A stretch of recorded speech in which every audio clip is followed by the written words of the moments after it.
Hello my dear students and welcome back to the channel. आज के class में हम कंटिन्यू करेंगे अपना सेमेस्टर नंबर 1 का कॉस्ट अकाउंटिंग, जो कि हमारे एनईपी के ओडिशा के सिलेबस के हिसाब से है। ओडिशा गवर्नमेंट ने एनईपी अप्रूव कर दिया है।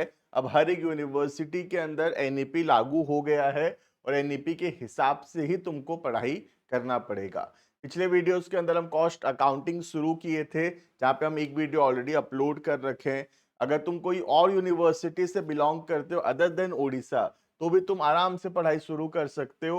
हर जगह जो सिलेबस है वो सेम हो गया है because of the NEP. But you can check the description also. Description में एक ऐप का लिंक है, एक ग्रुप का लिंक है, टेलीग्राम चैनल का लिंक है, उसको जरूर से ज्वाइन कर लेना। ऐप पे complete videos, notes, practice questions, important questions सब कुछ अवेलेबल होगा। टेलीग्राम चैनल्स में हम टाइमली अपडेट्स देते रहते हैं, तो उसको भी ज्वाइन जरूर से कर लेना। ठीक है, स्टार्ट करते हैं वीडियो को। आज का जो टॉपिक है वो है एडवांटेजेस ऑफ कॉस्ट अकाउंटिंग। तो कॉस्ट अकाउंटिंग क्या होता है, उसके क्या फीचर्स हैं, ये सब हम ऑलरेडी पिछले क्लासेस में डिस्कस किए थे।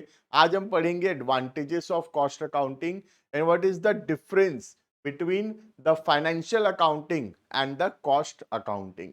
फाइनेंशियल अकाउंटिंग भी सेमेस्टर नंबर 1 का ही पेपर है और ये है कॉस्ट अकाउंटिंग सेमेस्टर नंबर 1 में ही है ओडिशा के अंदर। बाकी अन्य यूनिवर्सिटीज के अंदर वो अलग अलग सेमेस्टर्स के अंदर गिवन है। तो हम इन दोनों के बीच में कंपैरिजन देखेंगे कि फाइनेंशियल अकाउंटिंग और कॉस्ट अकाउंटिंग के अंदर क्या डिफरेंसेस है। क्लियर? तो but we start the video with advantages of cost accounting. The first advantage is profitable and unprofitable activities are disclosed. तो कॉस्ट अकाउंटिंग से हमको पता चलता है कि कौन सा एक्टिविटी हमारे लिए प्रॉफिटेबल है, हमारा कमाई हो रहा है, और कौन सा एक्टिविटीज है जो प्रॉफिटेबल नहीं है। उससे क्या होगा, जो एक्टिविटीज प्रॉफिटेबल है हम उसको कंटिन्यू करेंगे और जो एक्टिविटीज प्रॉफिटेबल नहीं है उसको हम डिसकंटिन्यू कर सकते हैं। तो कॉस्ट अकाउंटिंग हेल्प करता है आइडेंटिफाई करने में कि which are the activities which are profitable and which are unprofitable।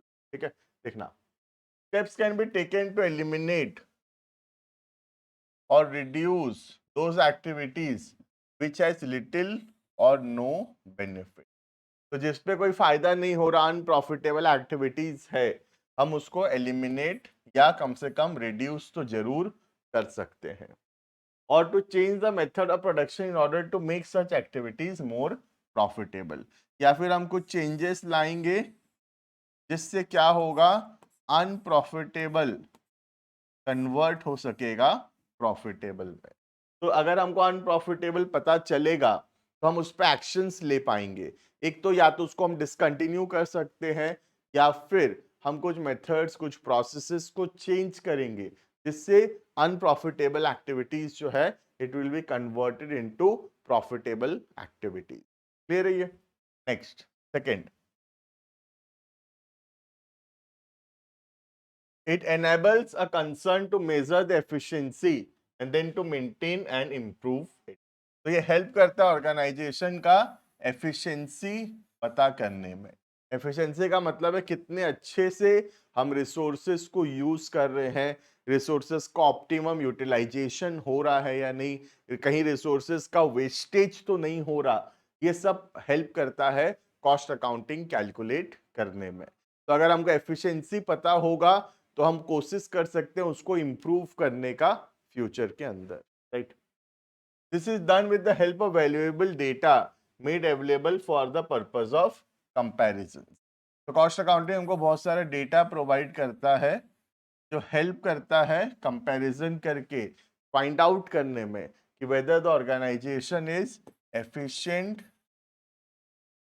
और इट इज इनएफिशिएंट।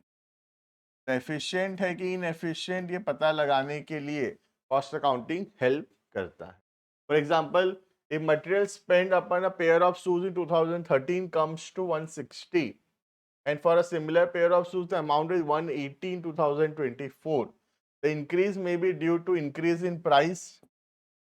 2013 में 160 रुपए लगता था शूज बनाने में, अभी 2024 में 2014 में 180 रुपए लगता है, तो 20 रुपए ज्यादा लग रहा है।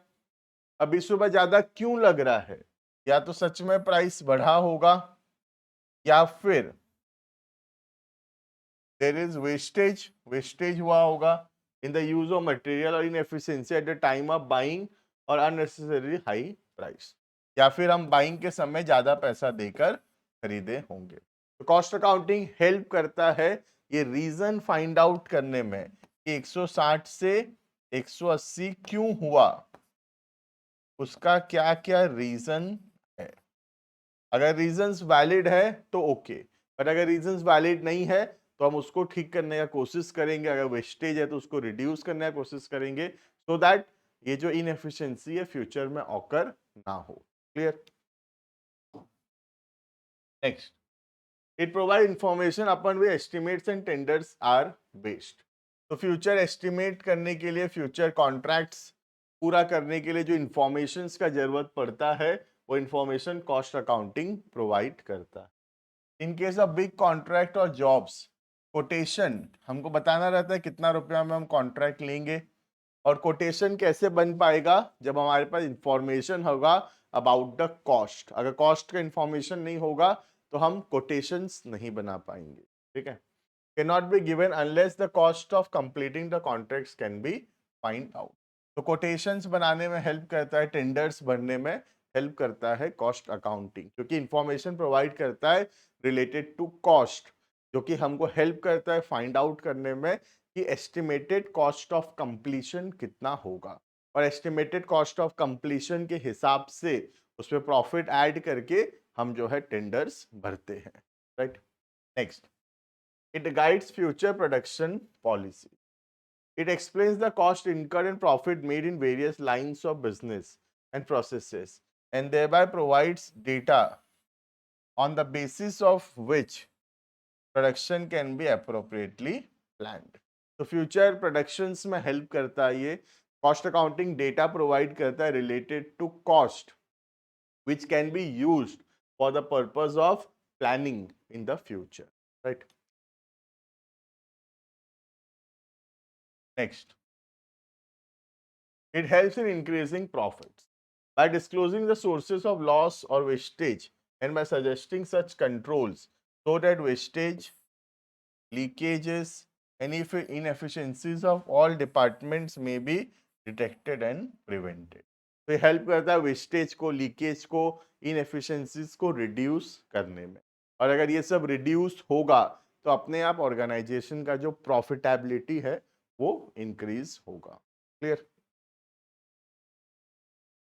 Next, it enables a periodical determination of profit or loss without resort to the stock taking. तो हेल्प करता है टाइमली प्रॉफिट लॉस कैलकुलेट करने में, साल भर में कितना प्रॉफिट हुआ, कितना लॉस हुआ, ये कैलकुलेट करने में हेल्प करता है cost accounting. Clear? Next, helpful for the economy, देश के लिए भी जरूरी है। The aim of costing is to eliminate wasteful expenditures, thereby reducing and controlling cost. Costing का तो ऑब्जेक्टिव ही है कि कैसे वेस्ट को कम किया जाए so that कॉस्ट को हम रिड्यूस कर सके। It ensures optimum utilization of limited resource. Best utilisation पे टारगेट करता है, लिमिटेड रिसोर्सेज का, रिसोर्सेज को वेस्ट करने से प्रिवेंट करता है। It also helps in increasing the productivity.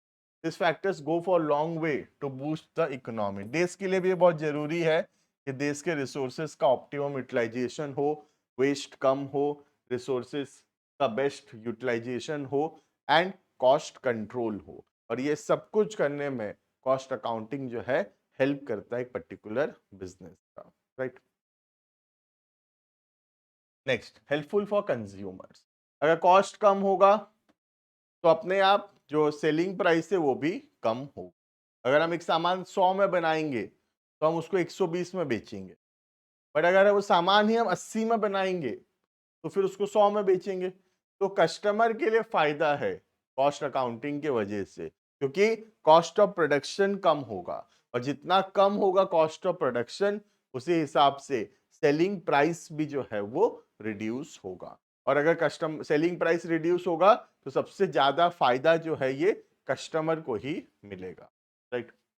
The ultimate aim of costing is to reduce cost of production to the minimum and maximize the profit of the business. Apart from benefiting resulting from reduction in the cost, is usually passed on to the consumers in the form of lower prices. तो जो cost कम होता है वो benefit generally pass on किया जाता है consumers को in the process of reducing the selling price, और अगर सेलिंग प्राइस कम होगा उससे मैक्सिमम बेनिफिट कंज्यूमर्स का ही होगा. Besides the installation of costing system will infuse confidence in the minds of the public about the fairness of the price. और cost accounting system रहेगा तो जो कस्टमर है वो भी कॉन्फिडेंट होगा, वो भी भरोसा करेगा एक बिजनेस के ऊपर, और वो सोचेगा कि हाँ फेयर प्राइस जो है वो चार्ज किया जा रहा है. क्लियर है? This was all about what are the advantages of a good cost accounting. Clear है? Next, comparison between financial accounting जो हम 11-12 में भी पढ़ते हैं और ये कॉस्ट अकाउंटिंग जो कि नया है. अगर तुम ओडिशा बोर्ड से होगे तो शायद कॉस्ट अकाउंटिंग तुम 11-12 लेवल पे भी पढ़े होगे, राइट? देखना purpose, it provide information about the business in general way. It tells us about profit and loss and financial position. तो फाइनेंशियल अकाउंटिंग हेल्प करता है कैलकुलेट करने में profit and loss by preparing trading account, profit and loss account, and दूसरा financial position by preparing balance sheet. ठीक है? Cost accounting का क्या ऑब्जेक्टिव है? ये इंफॉर्मेशन प्रोवाइड करता है related to planning, operations, control and decision making. Second, form of account. These accounts are kept in such a way as it meet the requirements of the Companies Act and Income Tax.